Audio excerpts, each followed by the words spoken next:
ಇನ್ನು ರಾಜ್ಯ ರಾಜಕಾರಣದ ಬಗ್ಗೆ ಮಾತಾಡಬೇಕು. ಅದರಲ್ಲೂ ಈ ಅಡ್ಡ ಮತದಾನ ಇದೆಯಲ್ಲ, ಆಕೆ ಮಾಡಿರೋದು ಅಡ್ಡ ಮತದಾನ, ಆದರೆ ದಡ್ಡ ಮತದಾನ ಅಲ್ಲ, ಹೆಡ್ಡ ಮತದಾನ ಮೊದಲೇ ಅಲ್ಲ, ಭಾಳ ಬುದ್ಧಿವಂತಿಕೆ ಮತದಾನವನ್ನೇ ಮಾಡಿದ್ದಾರೆ. ಅವ್ರೇನು ಅಷ್ಟು ದಡ್ರ? ಈಗ ಅದಕ್ಕೆ ಬಿಜೆಪಿ ಒಂದು ತೀರ್ಮಾನಕ್ಕೆ ಬಂದಿದೆ. ಅಡ್ಡ ಮತದಾನ ಪತ್ತೆಗೆ ಇವರು ಮಂಜುನಾಥನ ಮೊರೆ ಹೋಗಿದೆ ಬಿಜೆಪಿ. ಅಂದರೆ ಈ ಧರ್ಮಸ್ಥಳದಲ್ಲಿ ಕರ್ಕೊಂಡೋಗಿ ಅಲ್ಲೇ ಶಾಸಕಾಂಗ ಪಕ್ಷದ ಸಭೆ ಮಾಡಿ ಅಲ್ಲಿ ಈ ನಾಯಕರುಗಳು ಮಹಾನುಭಾವರುಗಳಿದಾರಲ್ಲ ಇವರಿಂದ ಆಣೆ ಪ್ರಮಾಣ ಮಾಡಿಸೋದು ಧರ್ಮಸ್ಥಳದ ಮಂಜುನಾಥನ ಎದುರುಗಡೆಗೆ.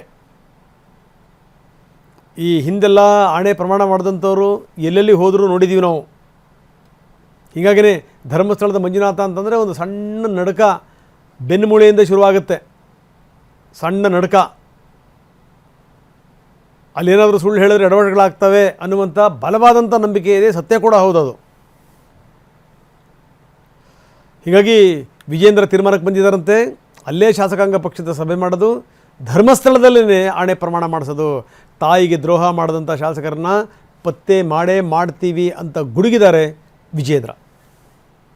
ಶೀಘ್ರದಲ್ಲೇ ಸಾಧ್ಯ ಆದರೆ ಈ ಮುಂದಿನ ವಾರದಲ್ಲೇ ಧರ್ಮಸ್ಥಳದಲ್ಲೇ ನಮ್ಮ ಶಾಸಕಾಂಗ ಪಕ್ಷದ ಸಭೆಯನ್ನು ಕರಿಬೇಕು.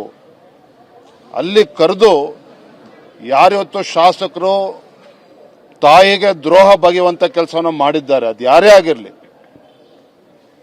ನಾವು ಎಷ್ಟೇ ದೊಡ್ಡವರಾದರೂ ಕೂಡ ನಾವೆಲ್ಲರೂ ಕೂಡ ದೇವರನ್ನು ನಂಬತಕ್ಕಂಥವ್ರು. ಇವತ್ತು ಧರ್ಮಸ್ಥಳ ಶ್ರೀ ಕ್ಷೇತ್ರಕ್ಕೆ ಬರಬೇಕು, ನಾವು ಶಾಸಕಾಂಗ ಪಕ್ಷ ಸಭೆ ಆಗಬೇಕು, ಅಲ್ಲಿ ಸತ್ಯದ ಬಗ್ಗೆ ಗೊತ್ತಾಗಬೇಕು, ಆ ಶ್ರೀ ಕ್ಷೇತ್ರದಲ್ಲಿ ತೀರ್ಮಾನ ಆಗಬೇಕು. ಇದು ನಾನಂತೂ ನಿರ್ಧಾರ ಮಾಡಿದ್ದೇನೆ. ನಾನು ವಿಪಕ್ಷ ನಾಯಕರು ಕೂಡ ಮಾತನಾಡ್ತೇನೆ. ಆ ನಿಟ್ಟಿನಲ್ಲಿ ಅತಿ ಶೀಘ್ರದಲ್ಲೇ ಶಾಸಕಾಂಗ ಪಕ್ಷ ಸಭೆ ಕರಿಬೇಕು ಅಂತೇಳಿ ನಾನು ಈ ಸಂದರ್ಭ ಹೇಳ್ತೇನೆ. ಅತಿ ಶೀಘ್ರದಲ್ಲೇ